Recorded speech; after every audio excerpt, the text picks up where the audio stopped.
Good morning, good morning. Okay, let us continue on in our trek through Pirkei Avos. We're holding by Mishna by Mishna Zion. Natai har Bailey Omer Harchik Mishochin Ra. Distance yourself from a bad neighbor. Do not get attached to become friendly with a Rasha.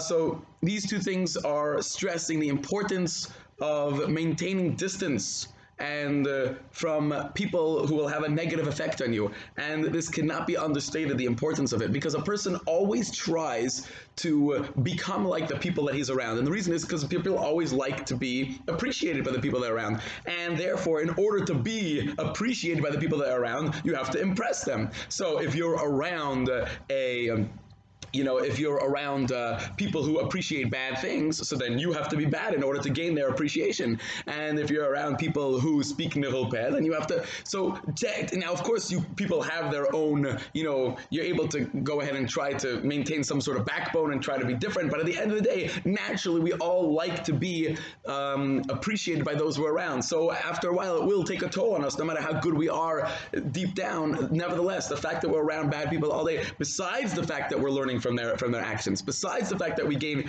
but internally we also want to. This is a much an internal push to become like them, because we also want to curry their favor. We also want to go ahead and become like them and get appreciated by them. And therefore, it's very, very important to go ahead and maintain one's distance from bad people. Now, this is so important in a shochin ra, with regards to neighbors.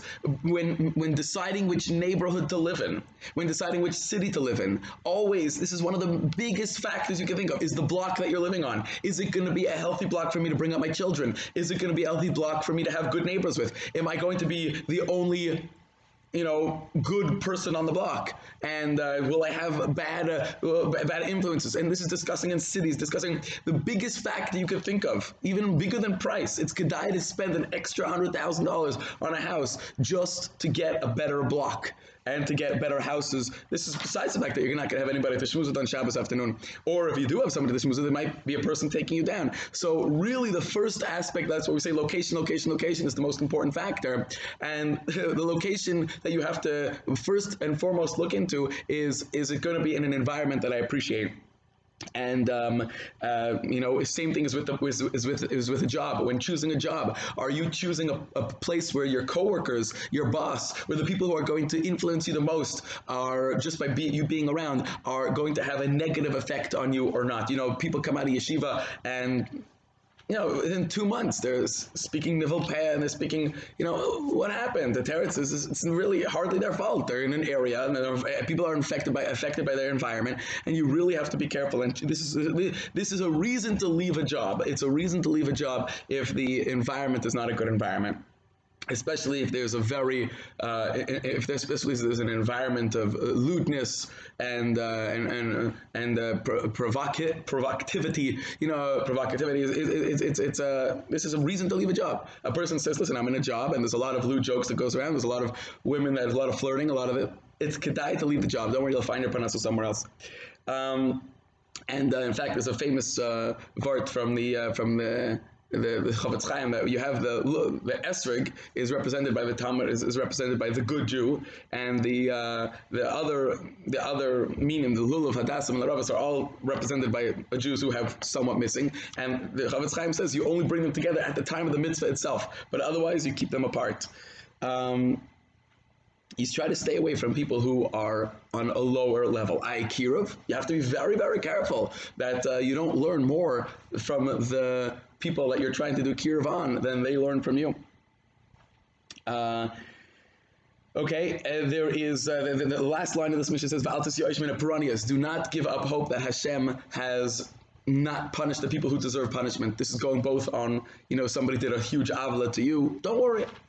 Down the line, Hashem will take care of things. And it similarly goes on, nations of the world that have been, mistreated the Jewish people over the years. Don't worry. Their time will come. Do not misyayish min haparanias. And this is also a personal message to us. Do not be misyayish min haparanias, meaning don't give up hope. You know that you are still Hashem's child. Know that you are still loved by Hashem. It looks the worst attitude a person can have in this world is like it's all lost. Hashem has given up on us. We're not liked anymore. That's the worst attitude, because once you have no hope, you plod your way through life. And the best attitude is to keep an optimistic attitude, even in trying situations.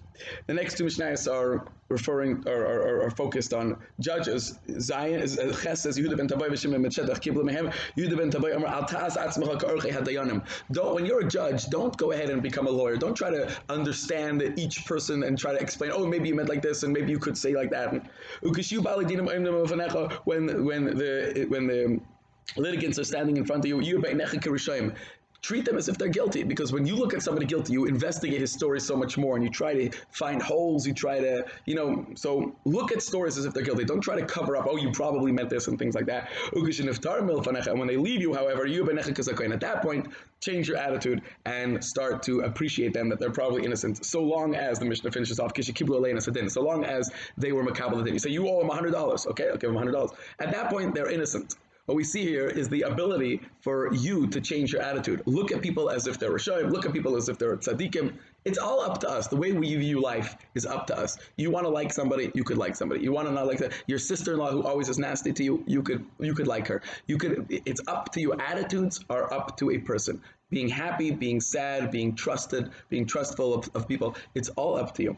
And finally, Mishna tests Shimon ben Shedach investigate the Edom very well. Don't just accept their words, and make sure you get things clear. And be careful with what you say, because maybe from your words, people will know what to say and how to lie and see what you expect. And don't be, you have to be tichtig, as they say. You got to be wise. All right, we'll stop over here. Have a great and amazing day.